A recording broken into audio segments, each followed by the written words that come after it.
1. You control only your mind. If you want real freedom, you must begin here. Most people live like prisoners of circumstances, blaming others, blaming the world, and blaming bad luck for their suffering.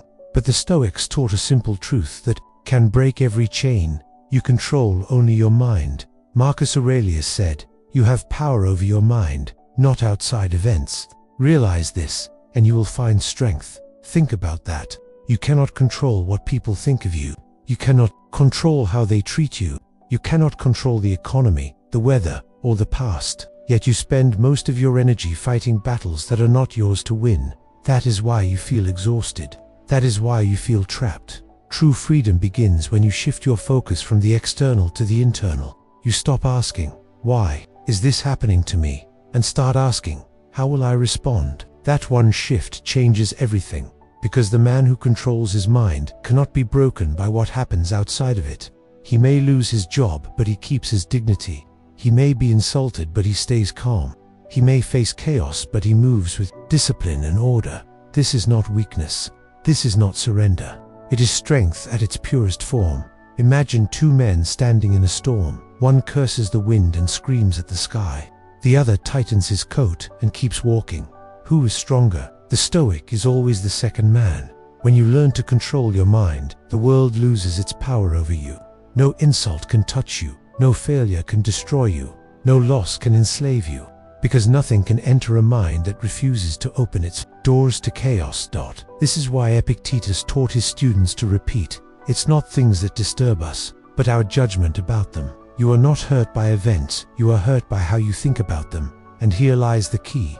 If your thoughts create your suffering, your thoughts can also create your freedom. From today, practice this. When something happens, pause, breathe, and ask, "Is this within my control?" If it is, act with courage. If it isn't, let it go. Because the man who rules his mind needs nothing else to be free. 2. Comfort is a trap. Most people spend their lives chasing comfort. They want the softest bed, the easiest job, the path of least resistance. And yet, the more comfortable they become, the weaker they feel. The Stoics understood a harsh truth. Comfort is not freedom, it is a cage. Seneca once wrote, "Soft living makes the soul weak." He believed that every man must train himself to endure difficulty, not because life is cruel, but because life is unpredictable. Comfort tricks you into believing that the world will always be gentle. Then, when hardship comes, as it always does, you break. This is why the Stoics practiced what they called voluntary discomfort. They would eat simple food, sleep on the floor, walk barefoot, or go without luxuries. Not because they loved suffering, but because they refused to be slaves to comfort. When you choose discomfort on your own terms, nothing can scare you. Cold water no longer feels unbearable. Hunger no longer controls your mood. Losing what you own no longer terrifies you because you have already proven you can live without it. Contrast that with the man who lives for comfort. He panics when his routine is broken. He complains when things get hard. His mind has no armor because he has never trained it. Freedom is the opposite. Freedom is waking up and knowing that you can endure what others cannot. It is drinking water when others demand wine. It is walking with calm while others beg for escape. It is looking at hardship and saying, "I have been here before, and I am not afraid." The truth is this: every comfort you cling to tightens the chains around you, but every discomfort you embrace makes those chains weaker until they break. So, practice discomfort. Skip a meal, sleep on the floor, take the cold shower, walk instead of drive. Train your mind to be stronger than your circumstances, because comfort will never prepare you for life, but discipline will. And the man who disciplines himself is the only man who can never be enslaved by the world. 3. Most people are distracted. Look around you. Everywhere you go, people are staring at screens, chasing trends, drowning in noise. Their minds are scattered, their attention sold to the highest bidder, and then they wonder why they feel empty. The Stoics would not be surprised. They knew that a distracted mind is a chained mind. Marcus Aurelius wrote, "You must build yourself a fortress of thought and retreat into it." He understood that freedom begins only when you take back control of your attention. Because if you cannot focus, you cannot think. And if you cannot think, you cannot be free. Distraction is not harmless. It's a thief. It steals your time, your peace, and your ability to live with purpose. Every moment you give away to meaningless noise is a moment you could have spent mastering yourself. But most people never notice this. They scroll, they gossip, they argue about things that do not matter. They live at the mercy of every notification, every opinion, every trivial problem. They are not living, they are reacting. The Stoic chooses a different path. He guards his attention like treasure. He does not need to comment on every debate. He does not chase every bit of news. He does not waste his life trying to impress those who do not even think of him. Instead, he lives deliberately, because the man who focuses his mind becomes dangerous not to others, but to his own weaknesses. He sees through the illusions that trap ordinary men. He no longer depends on the approval or noise of the crowd. Ask yourself, how many hours do you lose each day to distraction? How much of your life has been stolen by things that add no value to your soul? Take it back, turn off the noise, read in silence, walk without your phone, sit alone and listen to your thoughts. The world will call you strange, but you will be free. Remember this, a distracted man is a slave, a focused man is a king, and kings do not bow to noise, for pain is a teacher, not an enemy. Most people run from pain, they hide from it, numb it, or curse it. But no matter how far you run, pain always finds you. The Stoics, however, saw pain differently. They believed that pain is not punishment, it is instruction. Seneca said, "Fire tests gold, and adversity tests the brave." Pain is not here to destroy you, it is here to reveal you. Without it, you would never know the strength you are capable of. Think of the hardest moments in your life, the heartbreak, the failure, the loss. At the time, you may have believed it was the end. But look at you now. You survived, you adapted, and in the process, you became someone stronger than you were before. That is the gift hidden in pain. It shapes you in ways comfort never will. The Stoic does not ask, "Why me?" He asks, "What is this teaching me?" Pain teaches discipline when pleasure cannot. It teaches patience when comfort fails. It strips away your illusions and shows you what truly matters. When you learn to see pain this way, it loses its power to scare you. You stop resisting it. You face it head on and grow from it. Like a blacksmith uses fire to mold iron, life uses suffering to forge the soul of a resilient man. But there is a choice you must make. You can let pain harden you into bitterness, or you can let it carve you into wisdom. The Stoics chose wisdom. They welcomed hardship not with joy, but with acceptance, because they knew it was a necessary path to inner freedom. So, when life hurts, do not curse it. When you are betrayed, learn loyalty. When you are rejected, learn independence. When you are defeated, learn perseverance. Every scar carries a lesson. Every wound is an invitation to become stronger. Pain is not the enemy, it is the mentor that most people refuse to learn from. Embrace it. Study it. Rise because of it. Because the man who learns from pain becomes untouchable, and the man who fears it remains a prisoner forever. 5. Desire creates chains. The world tells you to chase more wealth, more approval, more recognition. But the Stoics knew a hidden truth. The more you desire, the less free you become. Epictetus said, "Wealth consists not in having great possessions, but in having few wants." Why? Because every desire you feed becomes a chain around your mind. If you crave constant validation, you become a slave to other people's opinions. If you chase luxury, you fear losing it. If you live for approval, a single criticism can shatter you. Desire is not freedom, it is dependence. The Stoic path is not about rejecting all ambition or comfort. It is about refusing to be owned by anything. A man can enjoy success without worshipping it. He can love deeply without clinging. He can hold wealth without fear because he knows he can live without it. When you reduce your desires, you also reduce your chains. Imagine if you wanted less, fewer possessions, fewer arguments, fewer meaningless battles. Suddenly, nothing would have power over you. You would be untouchable, not because you have everything, but because you need almost nothing. This is why the Stoics practiced simplicity. They trained themselves to be satisfied with little, so that when fortune turned against them, they remained unshaken. A man who needs nothing cannot be controlled. The modern world, however, runs in the opposite direction. It thrives on endless wanting, new gadgets, new trends, new distractions. But no matter how much you collect, it is never enough.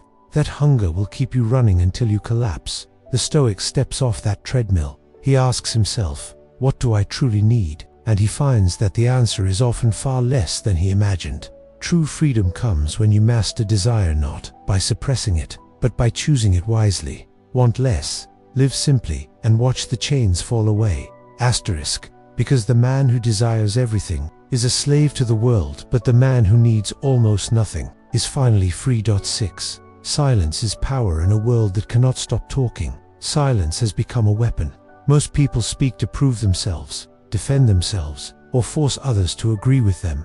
But the Stoics knew a secret. The strongest man in the room is often the quietest. Epictetus said, "If you wish to be wise, first learn to be silent." Silence is not weakness, it is discipline.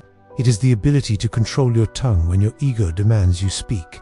Why is this powerful? Because silence disarms. When someone insults you and you respond with calm, you rob their words of power. When you refuse to explain yourself endlessly, people learn that you are not desperate for approval. Silence creates mystery, and mystery creates respect. On the battlefield of words, silence is a shield. It allows you to observe, to think, and to act from reason rather than emotion. Most arguments in life are not worth winning. The Stoic knows this. He does not waste energy convincing the world to see what only time will prove. But silence is more than restraint, it is strategy. When you do not speak unnecessarily, you learn to listen. You hear what others miss, the insecurity in their tone, the fear behind their anger, the weakness hidden beneath their loudness. This is why silence is power. It gives you clarity while everyone else is lost in noise. However, silence is not about withdrawing from life or suppressing truth. The Stoic speaks when it matters, and only then. His words are few, but they carry weight. Because when a man of silence finally speaks, the world listens. Practice this. When provoked, hold your tongue. When misunderstood, stay calm. When tempted to prove yourself, choose silence instead. You will discover that you do not need to explain yourself to anyone. You do not need to answer every insult or fight every small battle. Your composure will speak louder than your words ever could. Remember this: noise is common, silence is rare, and what is rare will always be respected. 7. No one owes you anything. One of the heaviest chains on the human mind is expectation. We expect people to be loyal. We expect the world to be fair. We expect life to give us what we think we deserve. But the Stoics knew this truth. Freedom begins when you stop expecting anything from anyone. Epictetus said, "Do not seek for events to happen as you wish, but wish for events to happen as they do, and your life will flow smoothly." When you expect nothing, you cannot be disappointed.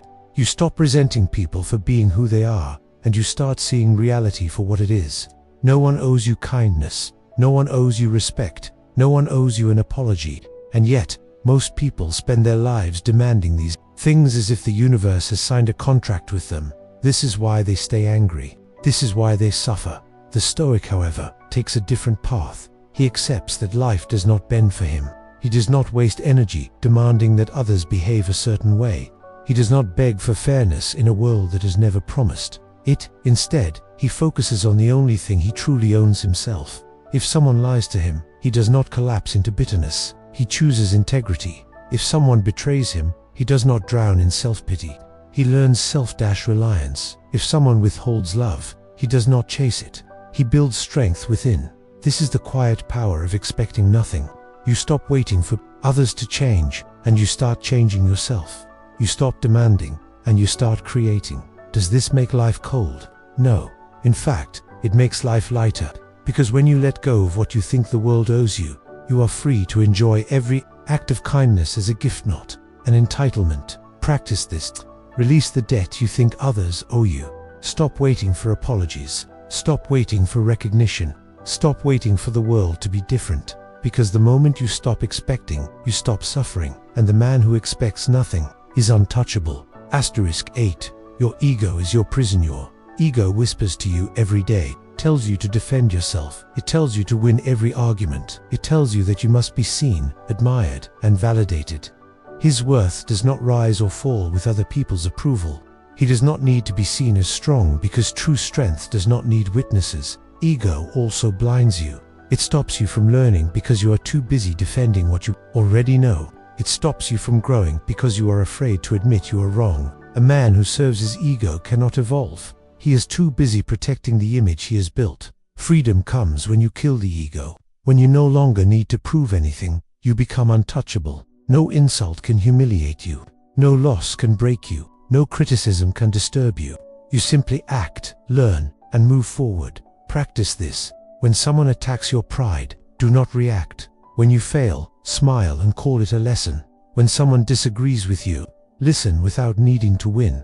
Because the man who silences his ego is not weak, he is free. And the man who is free from ego can never be controlled. 9. Time is your only wealth. You can earn back lost money. You can rebuild your health. You can repair broken relationships. But there is one thing you can never recover: time.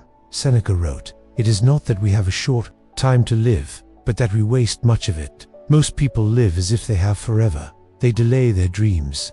They spend hours in meaningless distractions. They trade their most precious resource for things that do not matter. But time is life itself. Every moment you waste is a piece of your existence you will never get back. This is why the Stoics treated time as their greatest treasure. Think about it. Would you throw gold into the ocean? Would you burn a stack of cash? No. And yet, every day, people waste hours on gossip, arguments, and empty habits without thinking twice. The Stoic does not make this mistake. He guards his time like a warrior at the gates. He asks himself before every action, is this worthy of my life? Because every choice you make is paid for in time, not money. When you live with this awareness, you stop tolerating what drains you.